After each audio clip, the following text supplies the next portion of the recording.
Okay, well, we got a bigger crowd than we did a minute or two ago, so unfortunately for the people on Zoom, they don't know that we have free food here and the alcohol has already started flowing. But, you know, anyway, what I'd like to say about this particular program is that. Oops. It looks like we've lost the room, so give Melanie Goldstein a moment to get back onto the meeting.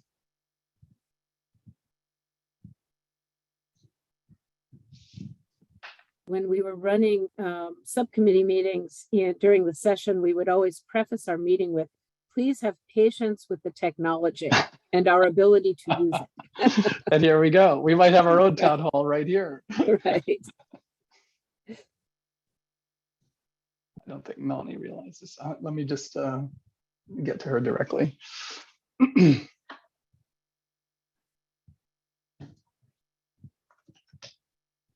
These have always gone extremely well until last week we had some glitches. And now this week we're having glitches.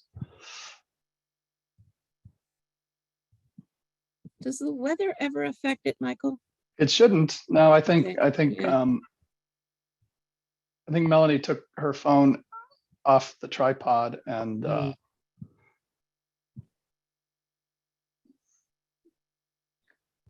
going to mute for a second and just call her.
Good evening to my fellow Zoom mates this evening. Thanks for being here. And I know Roger's really excited about in-person meetings and encourages us to be there, but we're glad that we can be there, at least this way.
All right, we have the room coming back.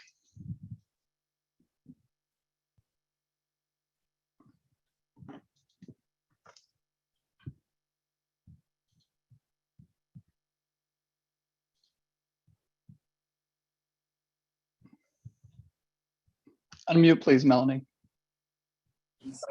There you go. Office, but also the feedback and take on those ballot initiatives. So thank you guys so much again. Welcome, Daniel, please. Hi, my name is Sebastian Johnson. I'm a candidate for District 19, subcommittee. Would love your vote. I'm a longtime Montgomery County resident. Served as student member on the board when I was in high school at Blair High School.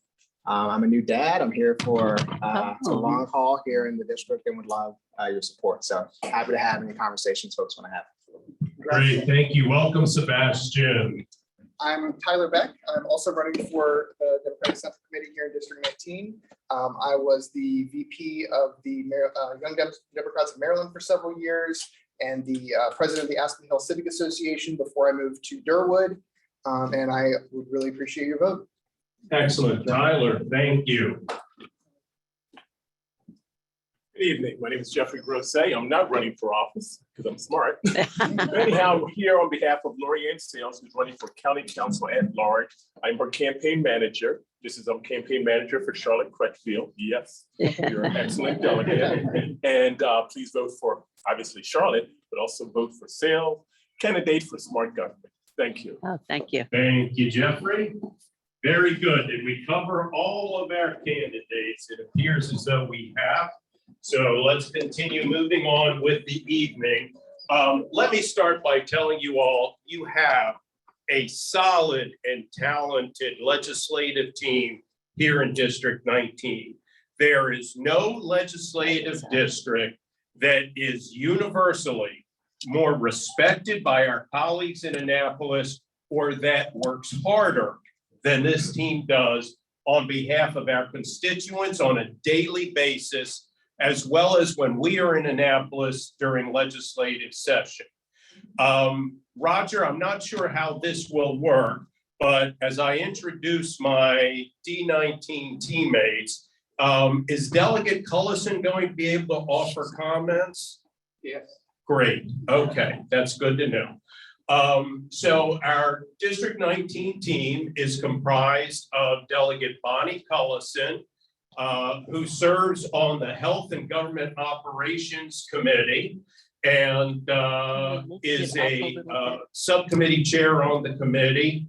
And she has clearly become a prominent force on issues related to healthcare and has been in the forefront on healthcare issues. Delegate Charlotte Crutchfield is on the Judiciary Committee in the House. And Charlotte, I can tell you, is probably on the hardest committee. They get some of the most divisive and difficult issues. And Charlotte is a master in finding the right path, the right answers for the challenging legislation that comes into that committee. She is also a subcommittee chair and recognized for her skill and expertise on the Judiciary Committee. And Delegate Vaughn Stewart, he serves on Environment and Transportation Committee. And Vaughn has quickly become recognized for his knowledge and understanding of transportation issues, environmental issues, and he has also been a stalwart and in the forefront on immigration issues and ensuring that we are treating our immigrant neighbors and friends with the dignity and respect that they deserve. So you've got a great team. We just wrapped up a few weeks ago in Annapolis, and it was a busy legislative session. It was a challenging session because we're still dealing both in Annapolis during session with the realities of COVID, which impacts our floor sessions, which impacts our committee hearings, which impacts our voting sessions. So it was yet again another unique and challenging legislative session. But we also were continuing to work on the issues related to the pandemic and ensuring that here in Maryland, we are doing everything we can to provide the best services. And I will share with you also that it was your District 19 team that put together the vaccination program when they first became available here in Leisure World, when we were everybody was struggling to find vaccines. I even had emails where people were saying, obviously you have to know somebody if you're going to get a vaccination.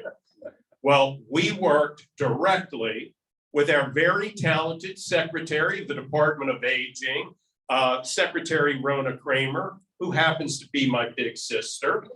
And we worked directly with the Secretary of the Department of Health and with the assistance of MedStar Montgomery.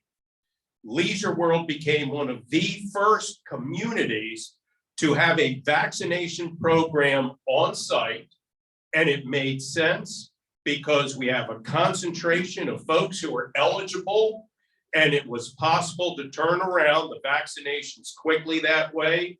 And within a 4-week period, approximately 5,500 Leisure World residents were vaccinated through the state health department program that they set up with MedStar between on-site here and up at MedStar Montgomery. Then just before session started, I owe a tremendous amount of thanks to the Secretary of the Department of Health. He really was interested. He worked with us and we got it done. And he had that same commitment when the boosters first became available. We were here at the administrative building in Leisure World. He sent a team, Secretary Schrader sent a team of Maryland Health Department workers to sit with us over at the administrative building, and we laid out a schedule and a program to provide boosters to Leisure World, and the program was incredibly successful, and they even committed and did in fact start going to those residents who could not leave their condos, their apartments. They went in and vaccinated them in their residences to ensure that everybody who wanted that booster was able to get it. So we are a team. We respect and value our relationship with Leisure World and everybody who lives here. And we realize that we have a role to play to make sure that the best interests of all of our friends and relatives and neighbors here in Leisure World, yet your voices are heard, and that we do our role to ensure that everything that is needed here in Leisure World is properly addressed. We appreciate you. Thank you. And I will share with you that Leisure World is a force in state government.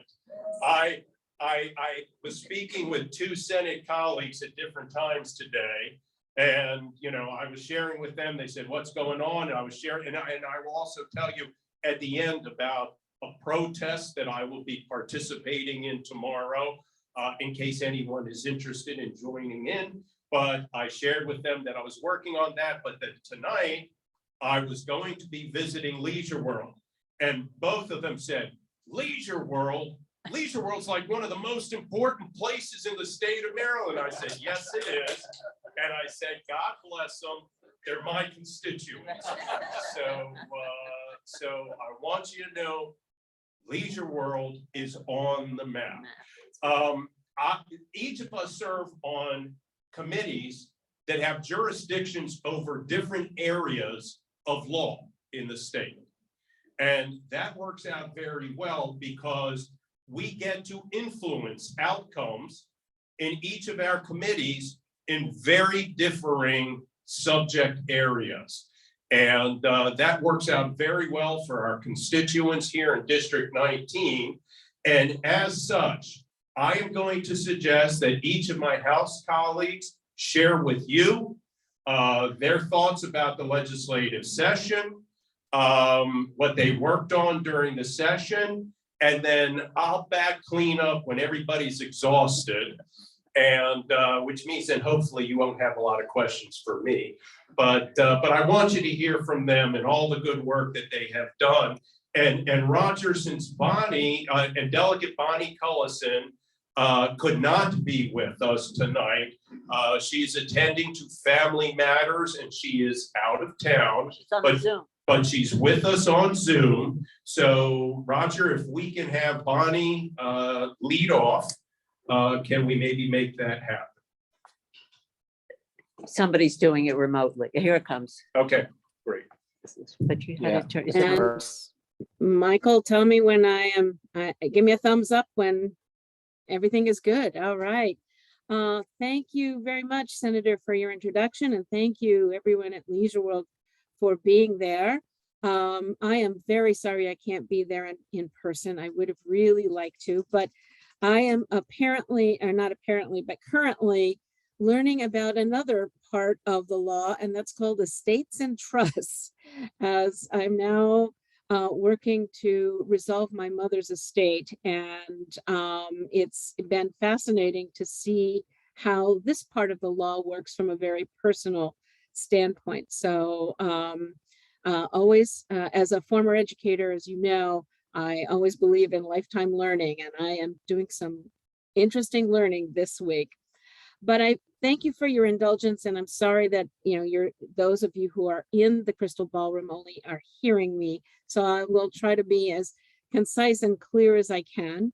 And I want to say that, first of all, I want to echo what the senator said about the amazing nature of the team that we have here.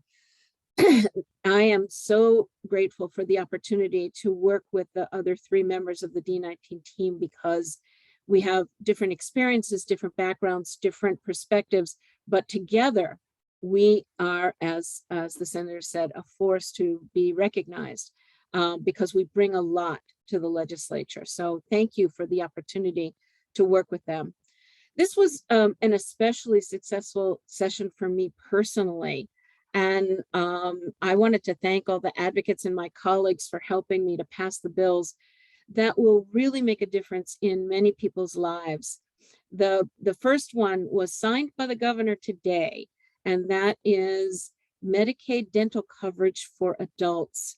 Prior to the signing of this bill, Medicaid only covered dental services for children and for pregnant women, and for those women 1 year postpartum. Now, under this law, all recipients of Medicaid will be able to access dental coverage, which is really a major part of healthcare coverage. The second bill that I'm particularly proud of is the increase in the availability and accessibility of the home and community-based waivers. There are folks who want to age in place even when they have some health needs. And the state actually has currently around 6,500 slots that are granted to them by the federal government to use for those, to provide folks services in their homes. But since the state has had those slots, they have never filled them. And there's a waiting list of 20,000 people. So the bill that we passed this year says that the state, first of all, is going to ask for additional slots and then be very concentrated and double up on the number of people who are invited to apply for eligibility for those slots in this next year. So we're hoping to completely fill, first of all, get new slots, but completely fill them so that folks who are some of our most vulnerable population are afforded the ability to age in place. A bill that I worked on closely with Senator Kramer, the accessibility of electronic advanced care planning documents, was one that we both can be very proud of because it brought together a number of stakeholders, the insurance carriers, hospitals, the long-term care providers, and healthcare providers in general, basically to put in place the process that we will be able to access a portal, a very secure portal that will provide information to healthcare providers when they need it in emergency situations around what we want in an emergency situation in terms of our health care. And I really recommend that we all take advantage of this, because we want to be able to speak for ourselves, even in those most difficult moments. And that includes selecting a healthcare agent and letting the physicians or the providers know who that agent is, who does speak for you when you can't speak for yourself. And so that's important. And we hope to have that very accessible and up and running within a year. As the chair of the Insurance and Pharmaceutical Subcommittee, I have the role of sort of shepherding bills that affect those areas. And the two major bills that we worked on a number of bills, but two that we were able to pass. And one is to secure our reinsurance program. And that's a program that has actually held our healthcare premiums down over the last 3 years. Now, I know you're thinking immediately, that's not true. My premiums have gone up. They have gone up, I understand that, but they haven't gone up to the degree that they were prior to the institution of this program. And in fact, and on a statewide level, they've actually decreased by about 30%. So, it's a good program, and we need to make sure that it's secure. And the other one is a new way of paying doctors for the services that they provide, and that's not based on fee for service, which means if you're providing services that way, you make money by seeing more people, which means you see each patient less time, which means you don't have time to follow up with them. In this new model, it's called value-based care. Physicians and insurance carriers will work together to design metrics that say, if I can improve the outcomes of my patients, you're going to pay me up front. And as long as I meet those metrics, I get to keep the money that you pay me. We had one physician come and speak to us who operates under this program in DC, and she's in her practice has saved enough money to actually provide transportation for her patients to appointments. So because of the way that the program works, so I'm very excited about that. That will be up and running in the next year or two as the insurance carriers and the providers work together on this. And finally, with respect to healthcare, I will say that the Health and Government Operations Committee was very busy this year, passing bills that are really meeting a lot of needs with respect to folks who are experiencing poverty. But perhaps the most well-known bill is the Access to Abortion Care bill. And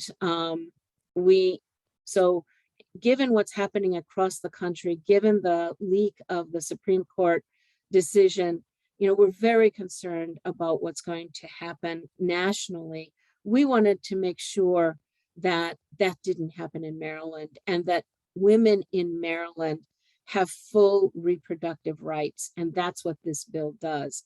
I did see a question in the Zoom chat a few moments ago that asked about what we're doing with respect to the governor's refusal to release the funds for the training for to the new providers under this bill.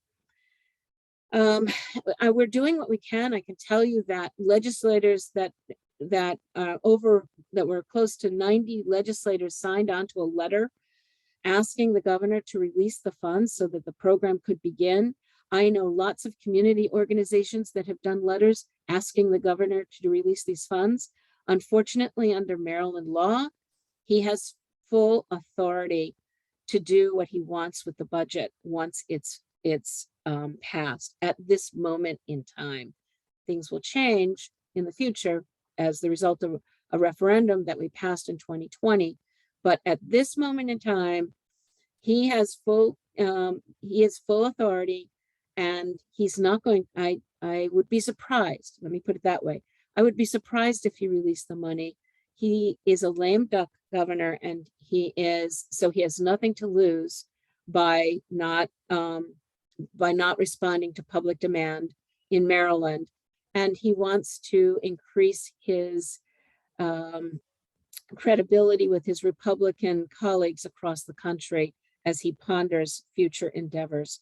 So please don't let that stop you. Please feel free to call the governor's office, tell him how important this is, barrage him, get your friends to write, call, whatever, to let him know how important this is.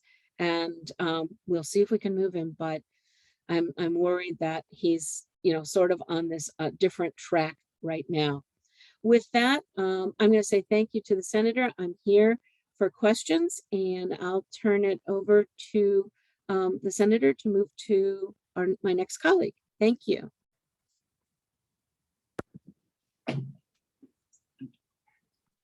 All right, good afternoon or good evening, Leisure World. So I'm Delegate Charlotte Crutchfield. And first and foremost, I want to just say how grateful and humbled I am to wear this pin. This pin represents that I'm a member of the Maryland House of Delegates. And it's because of you that I wear this pin. So I greatly appreciate that. I also appreciate the D19 team because guess what? They always support me and encourage me in all the legislation that I do. And even if I have a crazy question about something, they're there for me, willing to answer that. So I do want to, whenever I get a chance to at least thank them as well. And I do appreciate it very much. And Bonnie too, who's on Zoom. But I want to also just mention to you that I serve on the Judiciary Committee. And I am a chair of a subcommittee on family law and juvenile law. And so I hear a lot of, I want to say, painstaking testimony, legislation that comes through, which is just unbelievable as far as trying to remedy a problem. And so, again, it's through them, it's through other colleagues, and I'm able to really go through that and shepherd through a lot of different legislation.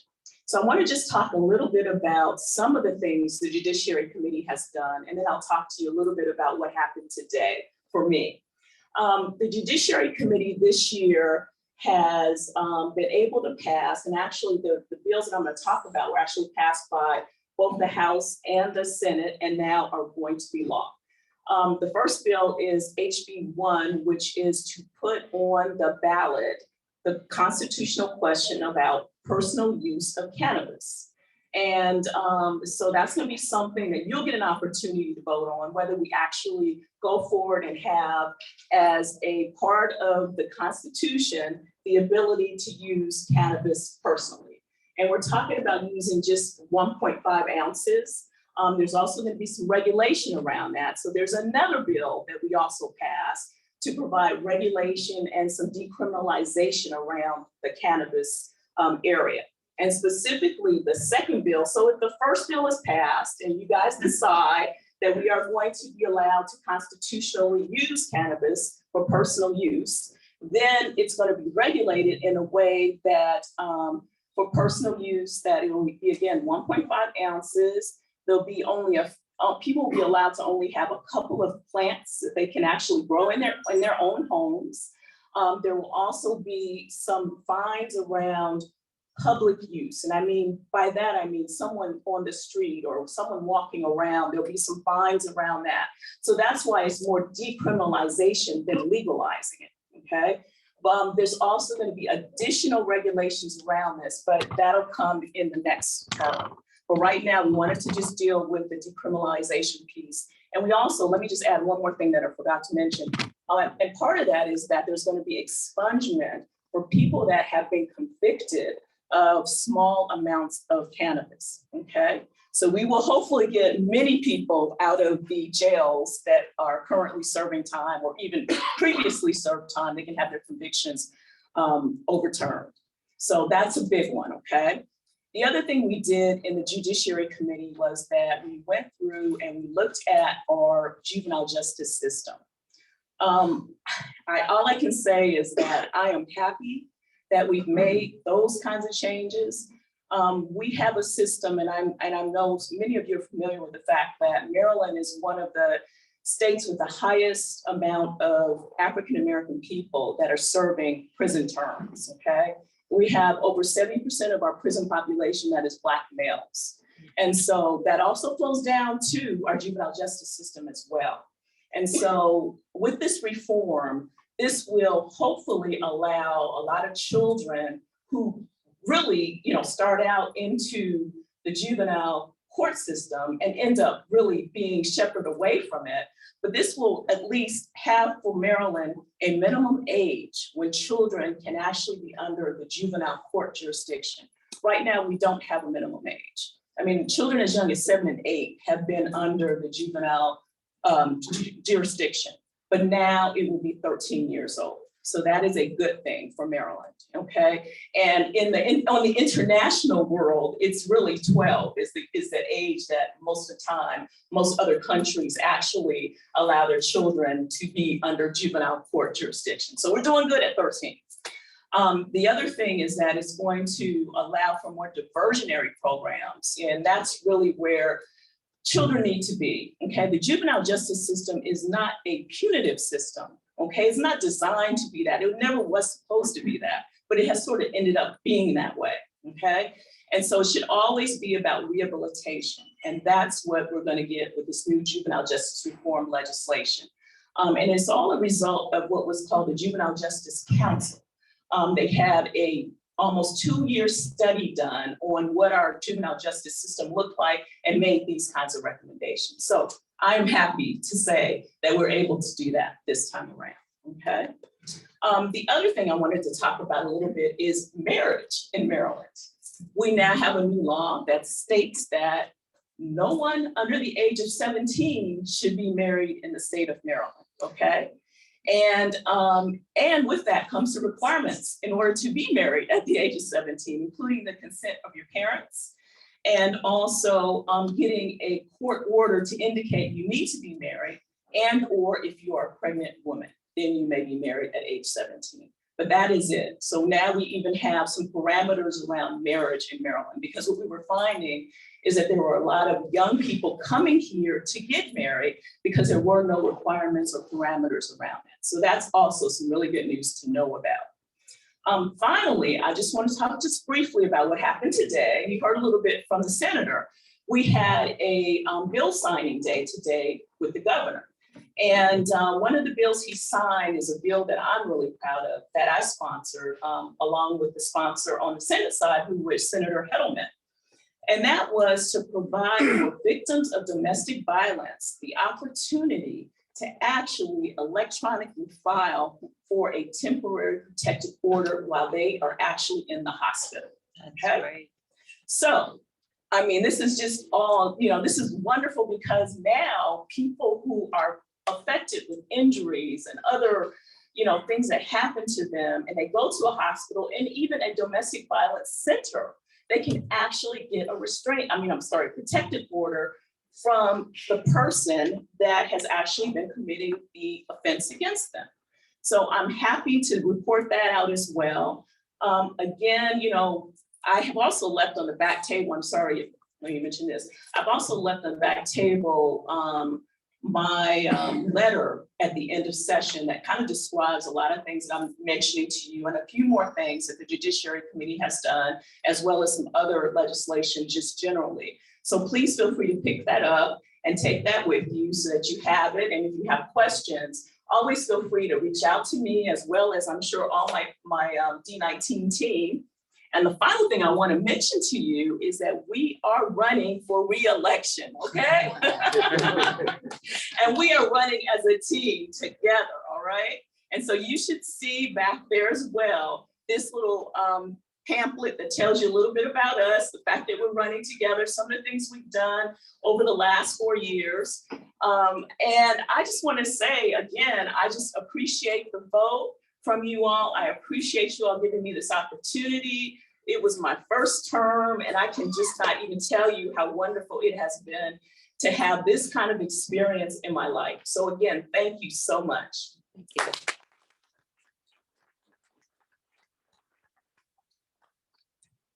Evening, everyone. I guess I'll go over here. The mic works still? Okay, great. Good evening. I'm Vaughn Stewart. I also just finished my first term as your delegate in Annapolis. I know I look like I've been down there maybe 8 or 9 terms, but believe it or not, no, actually, not much has changed. For me, 2 big things. One, I also gotten a few grays in the last 4 years, and actually okay, just been me. One of my neighbors though was joking with me when I was complaining about this and said, "Oh yeah, when you ran 4 years ago, you looked like you were in high school, and now you look like you're in college." But no, the big change, in the last 2.5 years, I guess, since the last time we were here in person, it's great to be back in person with all of y'all, is my son has just gotten bigger and bigger. A lot of y'all probably remember when my wife was pregnant here, and then also when I had a very, very small infant on my hands, but my son Finn is now 3.5, he'll be 4 in September. And so while I think for a lot of us, the pandemic kind of made time stop and stand still in place there, and it's like a 1.5 years passed, and it felt like maybe a couple weeks passed. For us, Finn was sort of a living, breathing example, or living and breathing proof that actually life was still moving forward, because he's getting bigger and bigger as kids tend to do. And he is talking a lot. He's a big, big talker. I don't know where he possibly could have gotten that from. And he's like gotten into swimming. It's wild. But anyway, it's really, really awesome to be back here with you all after a very, very long delay. It's been, as Delegate Crutchfield alluded to, it really has been an honor of a lifetime for me to serve as your delegate for these last 4 years. I've learned a lot. I've really learned a lot and enjoyed working with my teammates, Senator Kramer, Delegate Cullison, and Delegate Crutchfield, who have been awesome teammates, awesome mentors for me, as I first had to learn, where the bathrooms were, and then I had to learn how to pass bills, and I ended up being pretty good at both. And so it's been really awesome, and I'm really grateful, and I'm really honored to serve all of you. As Senator Kramer alluded to, I serve on the Environment and Transportation Committee, which also has jurisdiction over housing and also has jurisdiction over ethics. So it's a big list of interconnected issues, and I really enjoy sinking my teeth into all of them. But first, I want to mention one other issue I've worked on, as Senator Kramer alluded to, is immigration reform. And not this past session, but actually we had a special session in December where we did a few things, but one of the things we did was override vetoes. And so we overrode, actually, since the last time we all spoke virtually, we overrode Governor Hogan's veto of the bill that I passed called the Dignity Not Detention Act that I sponsored. It's a really kind of a groundbreaking landmark immigration bill, or now law in Maryland, that really kind of puts us in the driver's seat as a leader across the country. And what it does is it bans for-profit ICE detention centers. What we had a situation in Maryland where there were 3 jails, for-profit, private detention center jails, one in Howard County, one in Frederick County, one on the Eastern Shore. They were getting paid. Counties were profiting. They were getting paid by the immigrant by the night, almost like a hotel, and treating these our neighbors to despicable conditions. These are not people that have been, by and large, convicted of crime. Certainly not people with any sort of violent criminal history. They just were guilty of not having documentation, and yet they were being treated as criminals. They were being denied medical care. They were being denied soap. They were being denied shoes. It was horrific. And Maryland became the national leader last session, and then in December, we're overriding the veto with a bill to put that to bed and to say, basically, in Maryland, no one should profit off of human misery. And that was something we did that I'm really, really proud of. This past session was also really successful. Obviously, it's been very, very weird in Annapolis. We've had a lot of virtual hearings. We had masks at one point in the House. We actually had 2 different chambers. We had the normal chamber, and then a chamber annex. That was last year. So it's been very weird. But nevertheless, I think the last 2 sessions have been among probably the most productive sessions in the last few years or even few decades. And we were really productive in my committee as well.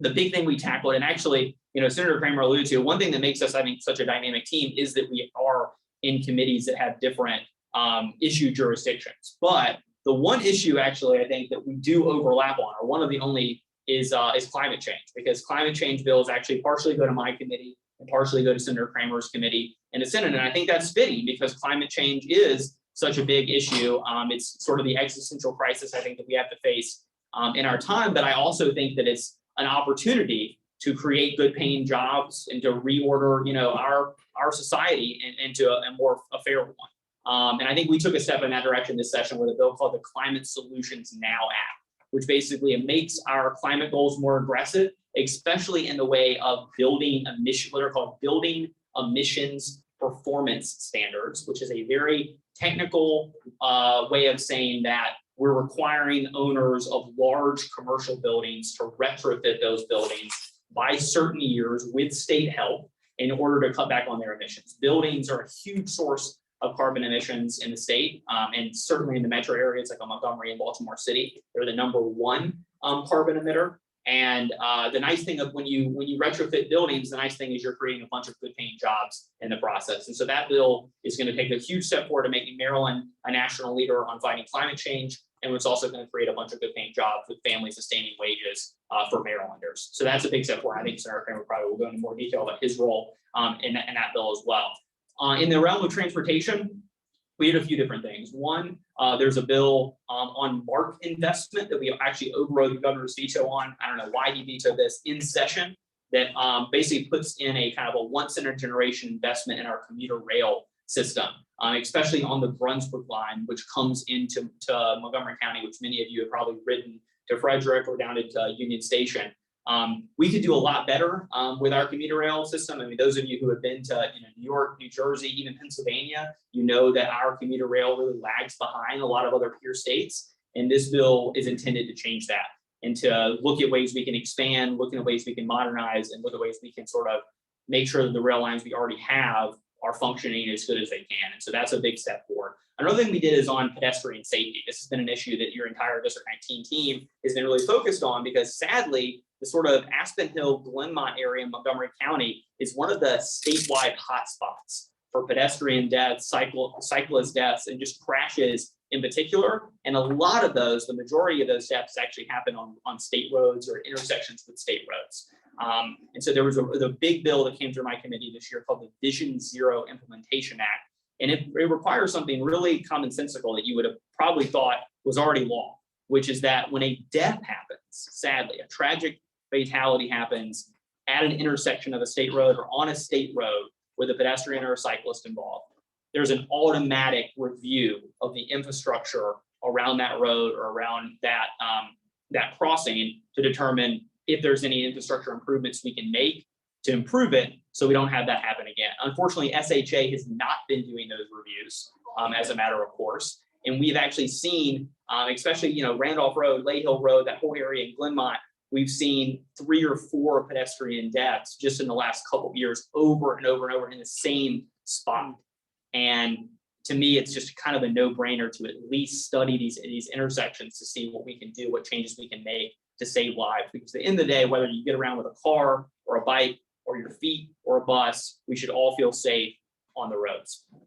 And then also in the realm of transportation, one thing we took a small crack at, and I wish we would have done more, but one thing that I've been concerned with and that the team has been concerned with is the increasing number of racing and speeding behavior that we've seen on our roads, especially since the onset of the pandemic. When we got less traffic, that really was an invitation for a lot of folks to use use the ICC. I know I've heard it on Norbeck Road, where my wife and I live off of. Folks were using our roads basically for joyrides. And unfortunately, a lot of those folks were tourists. We've learned that a lot of folks are coming in from Virginia in particular to our roads, either on motorcycles or what have you, to race and to do all sorts of stuff, make noise, because our laws are so lenient as compared to Virginia. Depending on the offense you're talking about or the fine you're talking about, in some cases, our fines are 1/10 the size of Virginia's. And so it's only rational, right? I mean, it's kind of like, it's only rational that if this is your hobby, if your pastime is to basically race your friends on roads in your car, it's logical that you would go to the jurisdiction that charges the least amount in fines, because if you do get caught, you're just going to get a slap on the wrist. And so the General Assembly has been studying this issue for the last couple of years. We did finally pass a bill. I forget the bill number, but it was Senator Vital's bill in the Senate that basically increases penalties for people who participate in these drag racing incidents. So I'm hoping, even though it doesn't get us all the way up to what Virginia does, it is a big step forward, and that's going to be something that we're going to have to continue to look at. One environmental bill that I'm particularly proud of, that I was the primary sponsor for, while not nearly as big in scope and as grand as the climate bill, I think really important. A lot of y'all will remember that I've had battled cancer twice. I had cancer twice before at the age of 30. In all likelihood, that probably happened. I can't definitively prove a causal link, but it probably happened because Monsanto used my hometown in Alabama as a dumping ground for PCBs, which were toxins that they put into the air and into the water. They didn't tell the community. They knew they were toxic. They didn't tell the community. They didn't tell their workforce. This all was happening in the 60s and 70s and 80s. It wasn't fully uncovered until the early 2000s. There was a big lawsuit. My hometown is now a Superfund site. It's one of the most polluted places in the country. And the cancer rates are astronomically high. And the cancer that's tied to PCB exposure is the one I had back in 2017. I'm actually nearing my 5-year anniversary in which I'll be fully cured. So I'm kind of counting down the days now.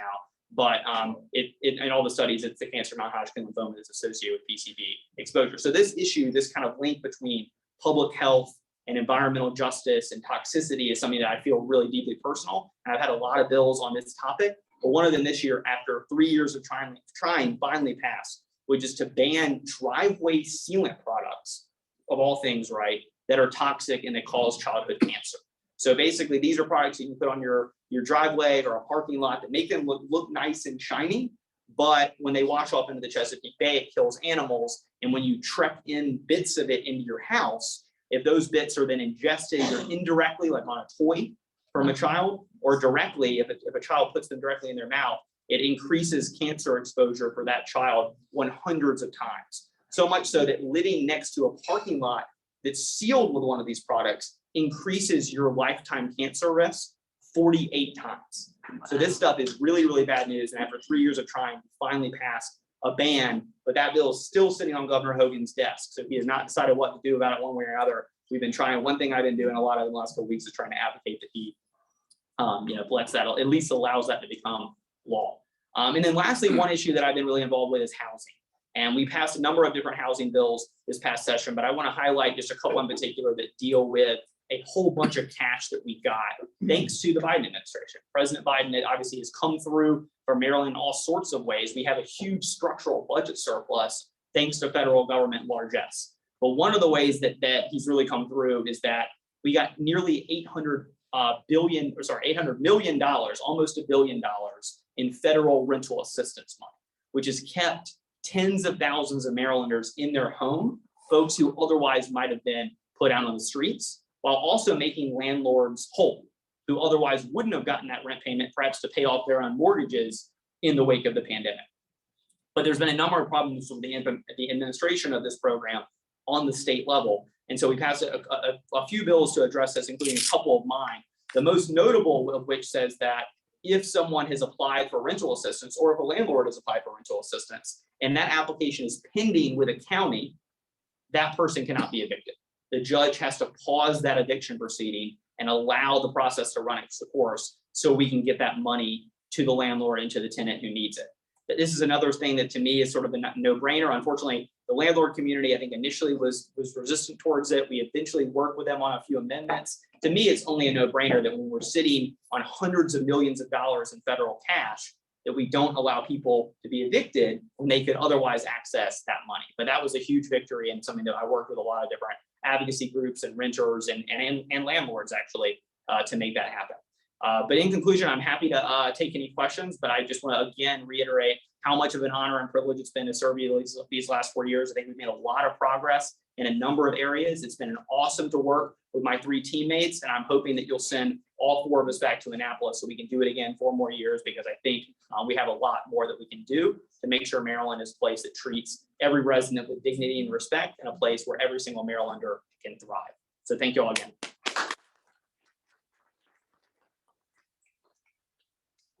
All righty then. Did I tell you that this is a talented team or what? Can we give up one more round of applause for my colleagues in the House of Delegates who are doing great work there. And unlike Vaughn, nobody has said to me I look like I'm in high school for about 50 years now. And I will share with you that for those of you who are not familiar with me, I served 3 terms in the House of Delegates, and I am completing my first term in the state Senate. And it is an honor and a pleasure to represent Montgomery County in the state of Maryland in our state legislature. I serve on the Finance Committee, which of the 4 Senate committees has greater jurisdiction over different areas of law than the other 3 committees in the Senate. So it keeps me very busy. For instance, Charlotte was talking about the cannabis legislation. That comes through my committee. A year ago, the Senate President asked me to serve as one of 5 members from the Senate to work on the cannabis legislation in the state. I will be continuing to serve in that capacity going forward, because if cannabis should pass in the November general election, then we still have to put all of the parts and pieces as to how it will be sold, be distributed, what will be the laws around it. And I have worked on the public health side of drunk and drug driving.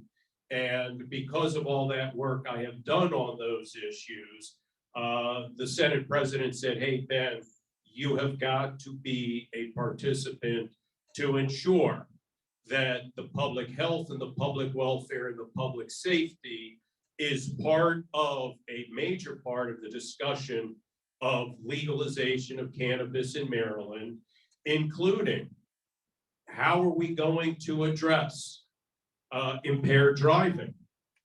We know for a fact that when cannabis has passed in other states, impaired driving has gone up dramatically. And we have to ensure that the health and the safety of everyone is accounted for as part of having cannabis, recreational cannabis legalized in the state. So that has taken up a tremendous amount of my time in committee, as well as outside of committee. And another issue that I dealt with in committee that Delegate Cullison mentioned was the abortion care access. It went through her committee in the House, it came through my committee in the Senate. And we had a lot of debate, a lot of discussion. My Republican colleagues tried to filibuster every moment that they could to drag out the very important work that we did get passed. And as Delegate Cullison was discussing, we here in Maryland realized what is going to be happening across the country when we were in Annapolis this past session, and our greatest fears are coming to fruition. The Donald Trump Supreme Court is going to be taking away a woman's right to make choices about her body. So it's going to now be a fight in the states, and with so many states that will be prohibiting it, we know that women who need to make important decisions about their own health care will be coming to Maryland. And what was interesting, and I did not know before this session, when we took up this issue in committee, 70% of the jurisdictions in this state have no one providing abortion care in those areas. So it turns out women across the state are coming to Montgomery County right now, to Prince George's County and to Baltimore, to find abortion care access. And we know that we're going to be inundated with women from other states. So the legislation that we passed, and what we found, the position we were in, when we have passed our abortion laws in 1992, it specified that only a licensed physician could perform abortion care. But the reality is, over the past 30 years, other healthcare practitioners, including nurse practitioners, nurse midwives, and licensed certified midwives, have been trained in abortion care, but they couldn't provide it here in Maryland, but 12 other states allow these healthcare practitioners to do so in their states. With the passage of the legislation this session, Maryland now will afford these health practitioners to do so. And the issue about Governor Hogan's failure to fund what is supposed to be a recurring annual fund of $3.5 million is to make sure that these health practitioners are now going to come back. They're going to update their education. They'll be recertified. And that's what this money is for, to provide and ensure that these people are properly trained, licensed, and certified going forward. And we have seen Governor Hogan's true stripes in his refusal to fund this money, and that will only cause delay and additional problems for women seeking to address their own personal concerns about their health and welfare. Delegate Stewart mentioned the Climate Solutions Now bill. Went through his committee, also through ours. The importance of this legislation is that it has put Maryland in the forefront of addressing the climate crisis. And the goal here is to dramatically reduce our carbon footprint over the next 15 years. And there is, and it lays out sort of the structure for doing that. And primarily the goal is to move towards electrification, getting away from the use of gas and oil and propane, going to electrification that comes from renewable energy sources, onshore wind, offshore wind, solar, so that we are getting away from burning fossil fuels and destroying our environment and the health of our citizens. And so that's what this bill is about. And I know I was given a question that ahead of time that somebody had raised. My good friend Betsy Starks had asked about what the requirements will be, for instance, for folks living in condominiums. The bill specifies that there will need to be a reduction in greenhouse gas emissions from buildings that are over 35,000 square feet. What hasn't been determined is how that will be accomplished. So at this point, those pieces are not in place, but they, it may be that going forward, and I'm guessing most condominiums have heat pumps rather than electric air conditioning and gas-fired heat. Let me ask you all, for those of you who are living in condominiums, do you have gas-fired heat or do you have heat pump systems so your air conditioning and heating is all electric? Anybody have gas in their condominiums, not for cooking, but for heating purposes? Okay, so some of the condos do. So it could be that going forward, when those units are ready to be retired, that there may be requirements that they be replaced with a heat pump, or there may be requirements that there be updated energy efficient standards for if you're going to continue utilizing gas, but those pieces have not been put into place. But what is so important is that Maryland is one of the most vulnerable states to the effects of the climate crisis. Only Louisiana has more tidal coastline, more tidal coastline than the state of Maryland in this country. So we are already seeing the effects of the climate crisis with sea level rise. we are already losing property in the state of Maryland and shoreline. So we are leaders in this issue, and we need to be to set the standard for other states around the country. One of the other important issues that we worked on quite a bit in my committee was the paid family leave bill. Maryland will now join the states that afford employees who need to take off from work for either having a child or for serious health conditions and not risk A, losing their job, or B, give up their income. The program basically creates an insurance fund, just like we do for other withholding. There will be a small contribution from both employers and employees into this fund. And this fund will afford people who have the needs I just discussed, the opportunity to receive weekly benefits while they are taking leave to either care for a serious, and it is defined in the bill, serious health concern, or to take care of a family member with a serious health concern or a new member of the family. And it's important that we move forward in this area. We've got the legislation passed.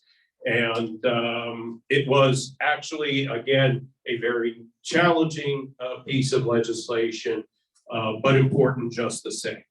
I will share with you that your District 19 team did a phenomenal job in bringing back state revenues for parks here in the district, for recreation facilities, in fact, record funding for parks, recreation facilities, bike paths, our schools here in the district, and even money to help build out the Olney Police substation and make it a permanent location, which is important to Leisure World here. And so that we have a close by police presence when needed. So we had record funding here in the district. I will also reiterate what my colleagues did, that it's an election season. We do have Republican opposition this year. The Republicans evidently are feeling a little froggy and think that Democrats are going to be vulnerable this election.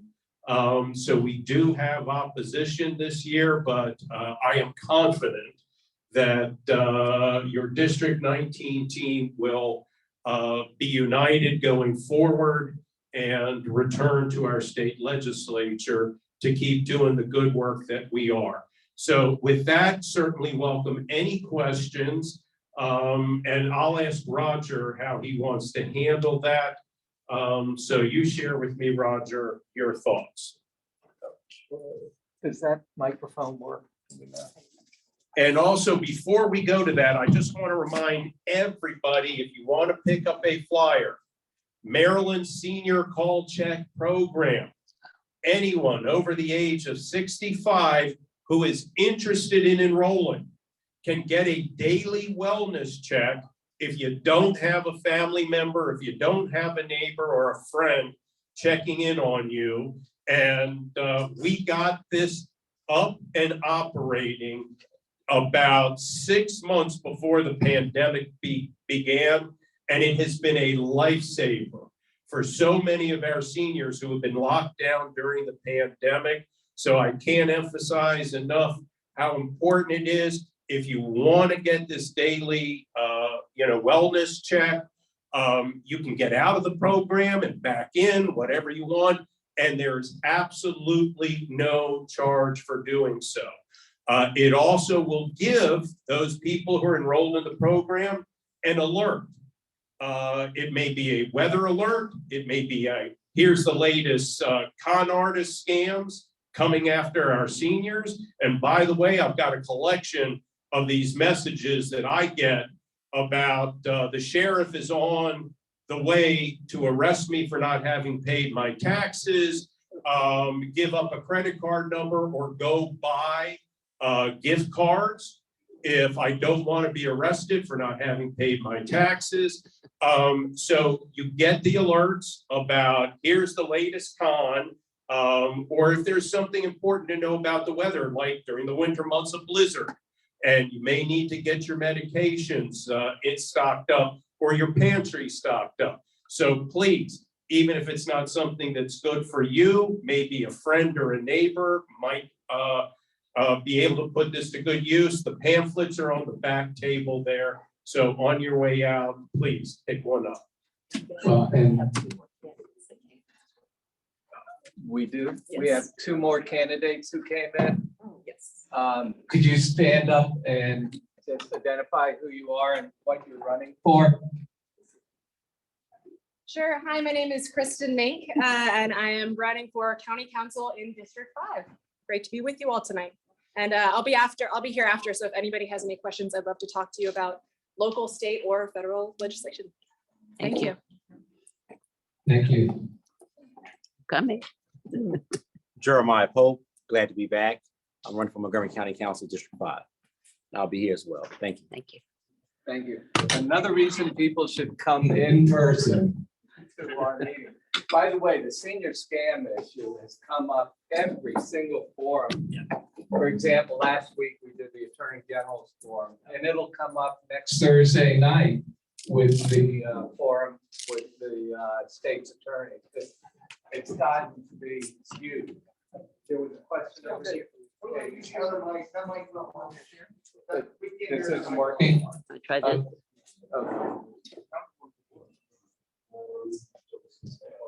Hi, I'm a recent transplant from Massachusetts. You said you were on the finance committee. I'm curious in terms of senior citizens and taxes. What are you doing in terms of taxes to help the senior citizens out? Because most of us are on fixed incomes, and I'm just blown away. I was here for 4 months, how much I had to pay for my pension that I didn't have to pay when I was in Massachusetts. Yes, thank you. The question is about tax relief for our seniors.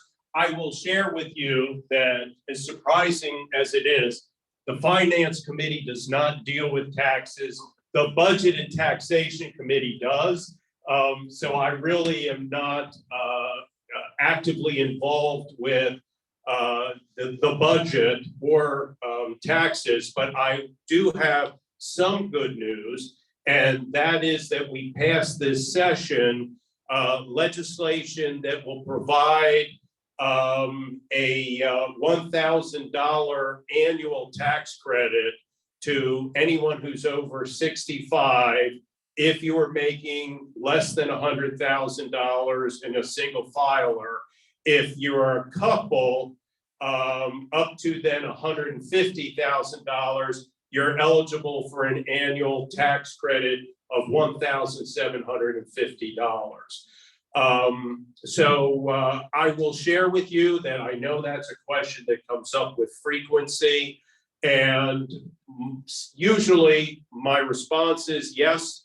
While I think we need to do more, I can also share with you that because of our tax policies here in Maryland, we have the finest public schools in the country, some of the finest roads in the country, the finest libraries in the country, the finest recreation facilities in the country.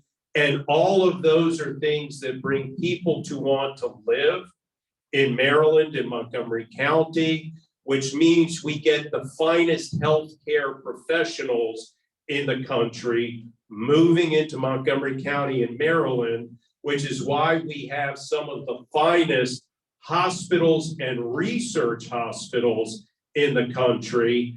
And as a consequence, Pennsylvania has a better tax situation for seniors in Pennsylvania. But people who move to Pennsylvania try to stay on the border so that they can come to Maryland for their physicians and for their hospitals and their health care, because it is so much better here in Maryland. And that's why when you cross into Pennsylvania, the moment you do, the beautiful roads and landscaping that we have, suddenly you're bumping along and you can tell the roads haven't been maintained in 40 years. So there is a trade-off, and I understand. It's a very valid point. And I think we need to keep focusing on how we do improve the tax situation for our seniors in Maryland. But we made a significant step this past session with the senior tax credit that we passed. But thank you for the question.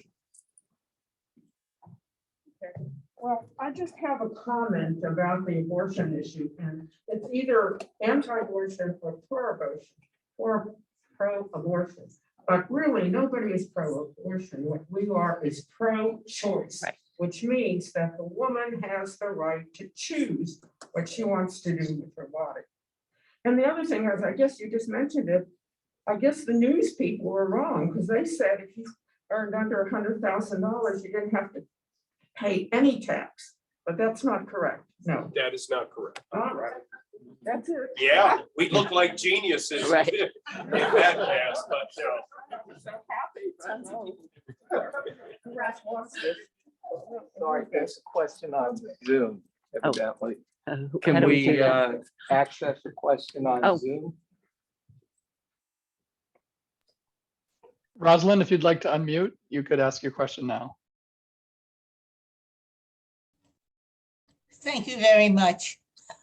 The End of Life Option Act would provide Maryland residents who are terminally ill and mentally competent the legal option for medical aid in dying. These people are not suicidal. They want to live, but their bodies are dying, and their only choice, their only option would be how and when that death would occur. In the past, all members of this delegation have supported this, the End of Life Option Act.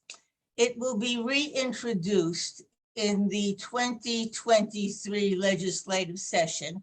And I want to know whether, again, all members of this delegation will continue their support. And I would like each one to please answer. all right, if I didn't know better, I'd say that sounds like our friend Rosalind, who just asked the question. And Rosalind, I'm not going to speak for my colleagues, but yes, we all are going to be supportive. And we have done so. We have cast our votes in the past in support of allowing those with a terminal illness that if they get to the very end of their lives and they are suffering, they are in pain, that yes, they should be given the opportunity to end the suffering. So, but I'll let my colleagues here offer their comments. Thank you. And I will just say ditto to what the senator just mentioned. And I'm assuming that the legislation will be substantially in the same posture it was in the past. Rosalind? Yes, it will be substantially the same. Okay, great. Bonnie. Thank you, Rosalind, for the question. Thank you for your ongoing advocacy for this important issue. Just so everyone realizes, this bill actually passed the House a couple of years ago. It came one vote short of passing in the Senate. Now, we don't know what the governor would have done. It didn't pass with a veto-proof majority in either the House or the Senate. So if he had vetoed it, that veto would have probably been sustained. But we were one senator away from that bill at least passing the General Assembly. So yes, of course, all of my colleagues, Rosalind, I will 100% be supporting it again next session when it's reintroduced. And I just think at the end of the day, it's cruel to force anyone to sustain unnecessary suffering. Thank you very much. And Bonnie, I this is think for you. Bonnie wants to answer. Bonnie Cullison. Yes, Thank you, Rosin. Thanks for bringing that issue to this floor this evening. Absolutely, you have my support 100%. And if you think about it, this really relates back to some of that advanced care planning and letting people know what you want in end of life care. And we allow people now to choose to starve to death, to choose to dehydrate themselves to death. We already do that, but we don't allow them to die with dignity. And this bill, I can tell you that there is a tremendous commitment among the leadership of the Health and Government Operations Committee to carry on the banner of Chairman Shane Pendergrass on this bill. And we look forward to its reintroduction in 2023. losing Shane is a great loss to us. Thank you so much, all of the delegation for District 19. Thank you. We have two more questions here. If you could make sure that. So I just want to apologize in advance. I was a little hesitant to bring this issue up in this forum, so you'll excuse me and please do not run me out of the room. I was actually asked to testify earlier in the session. Delegate Washington, I think it was, during the ENT committee, Delegate Vaughn may recall me providing testimony regarding HB 1295. It had to do with secondhand smoke in multi-unit dwellings.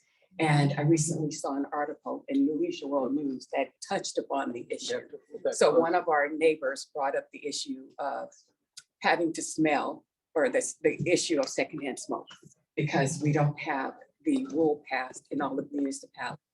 And having to deal with this issue back in California, I worked on the issue of secondhand smoke, both at the municipal level and at the state level as well. And so we were able to pass legislation with several of the municipalities, Beverly Hills, Culver City, Santa Monica, and the list goes on and on. And so the question is, when Delegate Crutchfield brought up legalizing marijuana, which was also in the legislation that we passed in California, whether or not you're taking into consideration the issue of secondhand smoke in general. That includes e-cigarettes, tobacco cigarettes, and now we're just talking about marijuana. Because as my testimony that I provided, unfortunately, of course, well, okay, right? I'm sorry, I'm on my She's soapbox. passionate I about it. apologize, yeah. So the question it goes to you all up there on secondhand smoke, other than cigarette smoke. And just all in general, legislation, we need. Absolutely, and you are a woman after my own heart. I have repeatedly introduced legislation dealing with the issue of secondhand smoke, and it has been secondhand tobacco smoke and vape smoke. I have been in the forefront of this issue for years. Unfortunately, the tobacco industry has had way too much influence in our legislature. And the best I was able to do, and it's going to change because the chair of the committee that would not pass my legislation in the House is leaving this session. The best I was able to do was she reached out, got an updated letter of advice, is what it's called, from the Attorney General's office, stating that it is legal for a condominium association to, by whatever their voting process is, prohibit smoking within the units in a building. Even if you could do it today, if the association determines that there is no smoking in the units, that would be lawful. So that is as close as I have gotten in dealing to date with making secondhand smoke a nuisance, so that the folks who are living next door, and I'll tell you, the bill hearings on this, I actually, and talking about Delegate Stewart's situation, the woman is now deceased. She came in with her physician in one of the bill hearings, and she had stage 4 lung cancer. She never smoked, but she had complained for years about next door neighbors who smoked 24/7, and it was constantly filtering into her unit. She was finally diagnosed with stage 4 lung cancer. She came into the committee with her physician who said, this woman is going to die because of neighbors who smoked and exposed her to the secondhand smoke. So it is a huge issue. The best I've been able to make progress, and I was pleased to have done it, was to at least prohibited smoking in Montgomery County. And by the way, Montgomery County and Prince George's County rec departments are tied together. Our park facilities through the Maryland National Capital Park and Planning Commission. So the legislation I sponsored prohibited smoking in parks facilities, rec facilities throughout Montgomery and Prince George's County, where we had lots of children being exposed to secondhand smoke. So I've been successful in getting that done, but also to your point, secondhand cannabis smoke is going to be a significant problem because you do not want to be chased out. And I'll tell you what, it is extremely pungent. The odor of cannabis is extremely pungent. My offices are on the second floor of the building I'm in. When there are people down in the parking garage below smoking pot, I have my employees coming to me and saying, it's filtering into my office bed. You got to go down into the garage and chase off whoever's down there smoking because I can't sit in my office right now with the smell that's coming in. That's going to be a real concern, folks. If you are in your personal space, in your unit that you paid for, and you don't want to be exposed to that. So that's one of the reasons I have been on the Senate committee working on this. But thank you for that very legitimate, valid concern. Okay, we have one last question from Lyle, and I think it's for Brother Stewart. Yes, something that I think we have been working on. There's 898 cooperatives in Leisure World, and they're treated differently than a co-op for insurance purposes, but everybody is affected by the insurance. Can you give us a little update on what you've been doing to try to get the co-ops equal with, or the co-ops equal with the condos in the cost structure so that all those 900 people can be equal to the condos? Right. I think okay. Thank you, Lyle, for the question. Yeah, so I introduced two different bills actually with Senator Kramer. So we teamed up for this one to do exactly what you said, to basically put cooperatives on the same playing field as condos with respect to what the board of a co-op board can require vis-a-vis insurance. Because what you don't want to have is a situation where there is some sort of damage in one unit, percolates to another unit or a common area, people do not have insurance, and then you have a situation where either the co-op itself becomes fiscally insolvent, or individual homeowners end up having to pick up a catastrophic tab on their own. And there's really not a good reason to treat co-ops any different than condos on this score, but Maryland has recently updated its condo law, and really it's, I think, not much more than just kind of a technical oversight that those laws have not been extended to cooperative housing. However, Senator Kramer and I put a lot of painstaking work into this issue over the course of this session. We brought every single stakeholder to the table. We had numerous conversations with folks in Leisure World, folks in Greenbelt, where there's a big co-op community, folks in the insurance industry, and really what caused the bills to not get a vote and to not pass this session was some objections from some of our friends in some co-op housing developments across the state who we thought we had a good sort of compromise amendment proposal that we had worked on with a bunch of different stakeholders, including the Attorney General's office and the insurance industry. But when we presented it sort of at the 11th hour to some co-op buildings in Prince George's County in particular, they balked and said, no, we need more time to digest this. We need more time to think about this. We don't necessarily want the state coming in and telling us what we can or can't do, what we can or should allow. And so ultimately, that's why it did not happen this time. But I can't speak for Senator Kramer, but it's certainly something that we're going to need to look into. Sometimes bills need, I mean, as we've all talked about, you know, when it's kind of a matter of first impression, bills sometimes need a couple of years to pass. And so it's something that we're going to need to work on going forward. I think with an entire year in front of us, maybe we can bring even more stakeholders to the table and come up with some sort of compromise. Because I think at the end of the day, it's something that we can work out. It's not something that there needs to be sides. There should be a resolution that we can do that would be, you know, sort of mutually beneficial for everyone. But Senator, you want to add anything? No, I think you covered it nicely. Okay. Well, I mean, we got the best. So I think they deserve a round of applause.